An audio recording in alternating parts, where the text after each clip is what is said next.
Hello.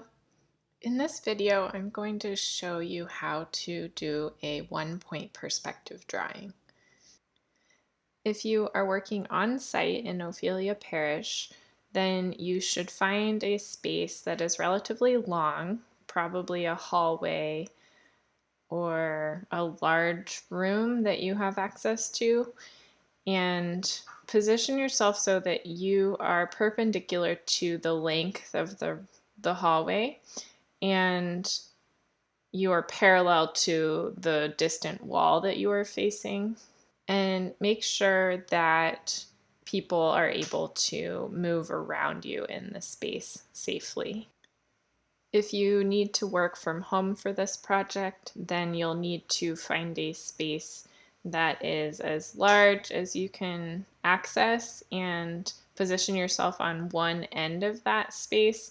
And again, you will be facing and parallel to the distant wall and perpendicular to the walls on your left and right.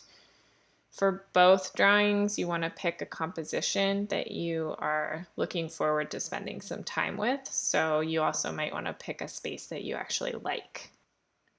This will be the first project where we use the viewfinder that you made. If you have not made your viewfinder yet, pause this video, go back and make your viewfinder, and then come back to this point when you're ready. So you can use your viewfinder to help you find the composition that you like. You'll want to identify whether you want a horizontal or a vertical composition, and you can place the viewfinder in space and find the framing that looks good with the space in front of you. Then you will keep that viewfinder in your line of vision, and you will use your wet erase marker to trace the most important components of the scene in front of you. So you can see I'm actually using a Sharpie just because that's what I had handy, but Sharpie is harder to erase. You need a solvent to erase it, whereas your wet erase marker, you just need some water and a rag or a paper towel. So that's why you have that in your materials list. But you can see I'm tracing the scale and shape of the table. I'm getting the archway in place. And when you do this, you need to close one of your eyes. So you're only looking through one eye. And you need to try to keep your plexiglass in place. And so sometimes you need to reassess where it goes. And you can do that by going back to something you've already drawn and making sure that the plexiglass fits within it. You'll notice that if you move the plexiglass toward you or away from you at all, it completely changes the scale of your drawing. And so that's why you're doing this, is to actually help you establish some scale onto your paper. Don't bother yourself with tiny details, but just get the most important objects and components of the space, like the corners of the walls and ceiling, and then the rest you'll build on your drawing itself. So now I have my viewfinder drawn out and I have my paper. Now my viewfinder I had modified because my paper dimensions are a little bit different than yours. And so remember that anytime you change the dimensions of your paper, if you are using a viewfinder, then those dimensions need to be proportionate. Otherwise, you won't be able to translate that information from the viewfinder to your paper. So what I'm doing right now is finding the center point of my paper, and I'm going to very lightly with a pencil draw a line down the center point vertically, and then I'm going to do the same thing horizontally. In doing that, I'm creating quadrants in my paper, and those quadrants are the same as the quadrants in my viewfinder.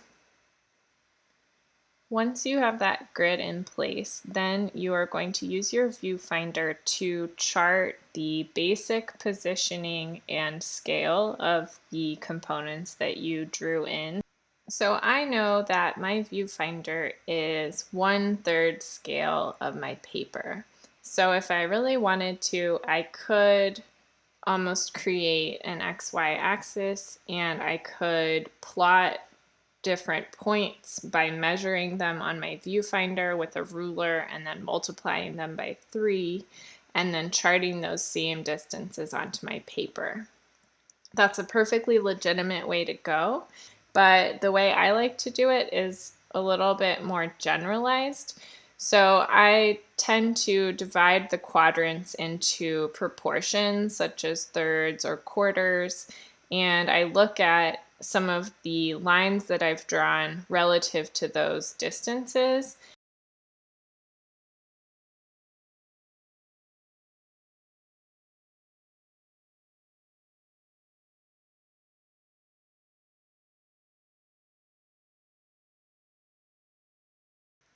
And then I chart my angles by just lining up my pencil and lining up my pencil on the viewfinder and then carrying it across to my paper. And maybe you noticed this, I certainly am as I'm watching myself, but the viewfinder is a little bit askew as I'm charting the angles. It doesn't matter if it's askew when I'm measuring proportions because I'm just then translating those same proportions to the paper. But if you're charting angles across, you want to make sure that your viewfinder is lined up at the same angle. You know, it's parallel to your paper. And so my angles that I'm charting might be slightly off, which may throw me off later. So the reason you're using the viewfinder here is that you may, when you're starting out a drawing, you have to start with something. So let's say I'm starting with the table and I don't know how big to put the table on my paper for me to be able to capture the composition I intended. But if I use the viewfinder, then I can actually chart approximately how big that table should be relative to the size of my paper, and I can also chart the relative placement of the table, and that makes my life a lot easier, and it means that my resulting drawing will include the composition as I intended it to, rather than, let's say, zooming in and maybe really only capturing the table and some of the space beyond it. So that's why it's useful. It's really just creating a benchmark, and then later everything's going to get double checked and you will be drawing from observation. But right now I'm not so much observing the space in front of me as looking at my viewfinder. The other reason this is useful is, as we learned about linear perspective, this type of perspective is capturing a space from a very specific viewpoint, and that viewpoint is your eye level and where you are centered on the space, and that creates your vanishing point. And so when I've drawn this viewfinder, I've had one of my eyes closed and one open, and so directly in front of the eye that was open, again, at my eye level and centered on that eye, is where my vanishing point should be in my drawing. And so if I've charted my viewfinder relatively accurately, then the point where these different orthogonals connect, so in this case, the table sides that are perpendicular to me, where those two intersect, should approximately be my vanishing point. And so you can check yourself using the viewfinder, and that will make your drawing more accurate. Once you have finished charting every bit of information that was on your viewfinder onto your drawing, then you can set your viewfinder aside, and you may use it to check on something here or there, but the rest of your drawing should be done from direct observation rather than from looking at your viewfinder. The next thing you want to do is find your vanishing point and draw it into your paper. So your vanishing point should be directly at your eye level and in front of you. So let's say you're sitting on the left side of a hallway, then your center line of your body, like down your nose and, your chest and core, that should be the center point of your vanishing point on the vertical axis. And your vanishing point on the horizontal axis will be at your eye level. So if you're sitting on the ground, your vanishing point will be low down on your paper. If you're sitting on a high stool, it will be high up on your paper. If you're sitting kind of at a middle height in your drawing space, like in your actual surroundings, then your vanishing point might be more or less centered on your paper. So I'm sitting a little bit to the left in this space, and my eye level is approximately at the level of the thermostat between the picture in the distance and the archway. And so I expect I will find that my vanishing point is somewhere in there. And what I recommend doing is just marking the point that you think your vanishing point will be based on where you're seated, and then citing some angles and double checking that, and then trying to confirm that you're correct with your vanishing point. So I was just tracing the angles of the table that I've already drawn using my viewfinder and finding the point where they intersected. And I was noticing that that created a vanishing point that was a little bit higher than it probably should be. So that means something is a little bit off. And the scale of your drawing will also affect where your vanishing point falls. And so that can cause some confusion as well. But I am looking again, and what I'm doing is citing my angles. So you see me reaching up into space with my pencil, charting the angle of that table, and then bringing it back down. And then I'm drawing a line on my paper, continuing it in space so that I can find the intersection of some of these different orthogonals, and that will tell me my vanishing point. So remember that every line that in real space is perpendicular to your body, like to your chest as you're facing the far wall.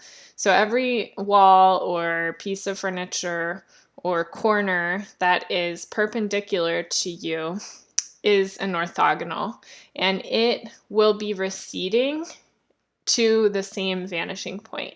So in my drawing, the receding lines of the table, the corners where the floor and the walls meet on my left and right, the bench, any of those lines, or even the picture frames on my far right, those are all going to be tapering to the same vanishing point. If I had made my table too big, like let's say I made the table in the foreground too wide relative to the space behind it, then even if I cite my angles accurately, trying to find that vanishing point, it will be falling in a place in the background that doesn't look right. And so if you are finding that something is really not looking like it makes sense based on where you expect the vanishing point to be and based on your angles that you've cited, then you might want to reassess your scale first and make sure that your relative scale of the objects that you're charting is more or less reasonable. And then if you cite your angles correctly, then they will tell you your vanishing point, and it may be that you've just kind of changed the scale of your drawing a little bit, but you should be able to trust your vanishing point if you have very carefully cited a number of orthogonals and they're all meeting at the same place. So I was having trouble making my walls, corners, those orthogonals agree with my table. And I think it was a scale issue. And so I reassessed it numerous times and then ultimately found that enough of my lines were going to the same point that I could trust that point. And then I went back and fixed my other orthogonals. At some point in this drawing, you're going to want to pick your vanishing point and then stick to it. And so that means that you are, pretty sure it's as accurate as you're going to get. And then every orthogonal in your drawing should be going to that same point.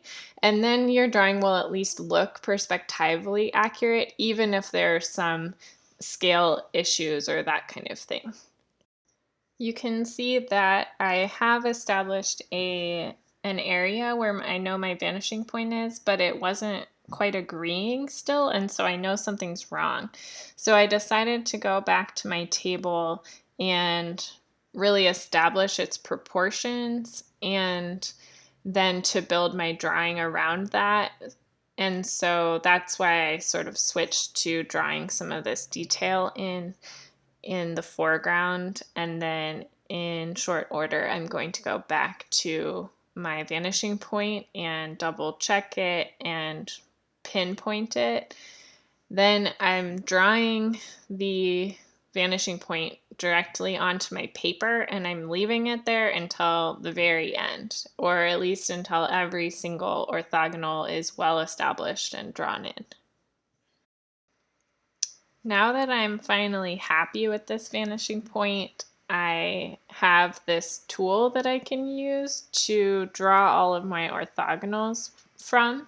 And so again, all of those lines, like the walls that are perpendicular to the picture plane, the table left and right edge, all of those lines that I've mentioned before, like the shelves on the right and the pictures on the wall on the right, those are all going to that vanishing point.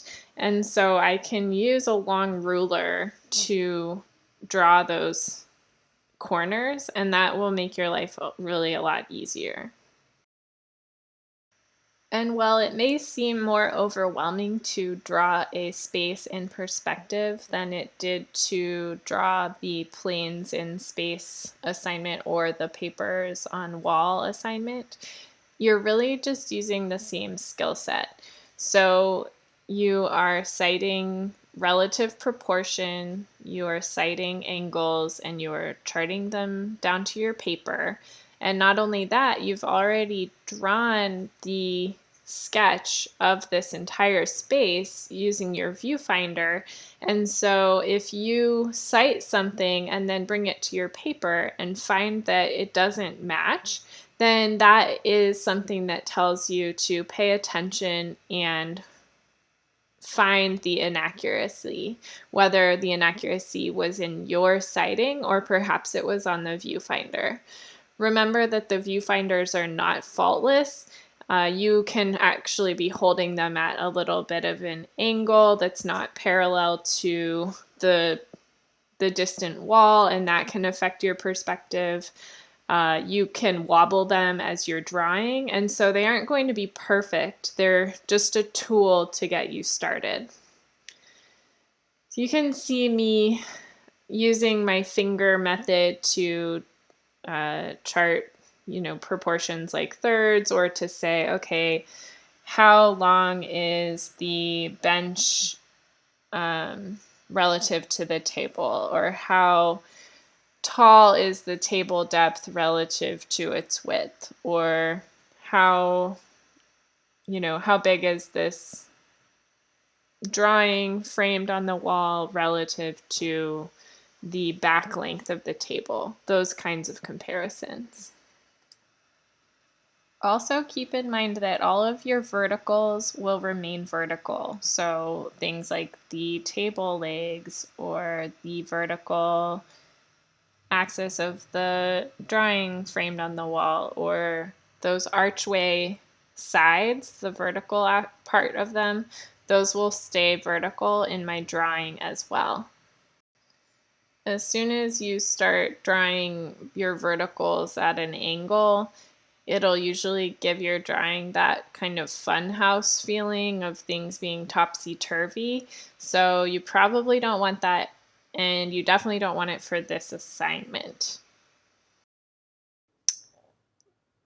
The next 7 minutes or so of this video is me working to accurately chart all of the major components of the drawing before I launch into shading. I have the video sped up to 400%, so it's going 4 times my actual speed. It will give you a sense of how much fussing I do to make sure that my drawing is accurate, and you will likely spend even more time than I did. But according to the video capture, it looks like I spent about 2 hours getting all of the components laid into my drawing before I transitioned into shading.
So I've finally gotten all of the components of my composition drawn in, and then what I want you to do is bring your drawing to a level of completion such that it's visible from a bit of a distance. If you need to rely on heavy outlining to just keep it simple, that's okay. In my case, you're seeing a stop motion capture of me shading the drawing in full. And so if you have time to do that, that's awesome. But if you don't have time, then I would focus on the most essential shading so that the drawing will help capture a sense of space the best. So that may mean shading differently from one room into another room just to give a sense of changing light, or it may mean, like I said, relying on some heavier outlines. When we move into our next perspective drawing, you will be shading that one in full. And so you may even want to come back to this video to see how I've approached shading.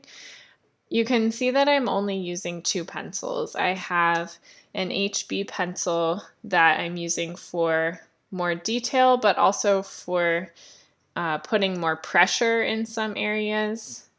And then I have it's maybe a 4B, or it's a super soft pencil that I'm using for some of the darker shading.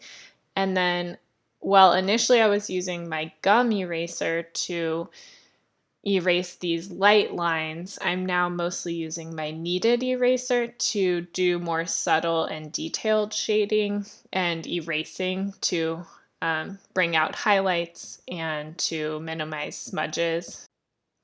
Throughout this drawing, you've seen me lay my hand over the paper as I'm drawing or shading, and sometimes I'm holding my hand up using my pinky, but often I am just smudging the pencil that's already down.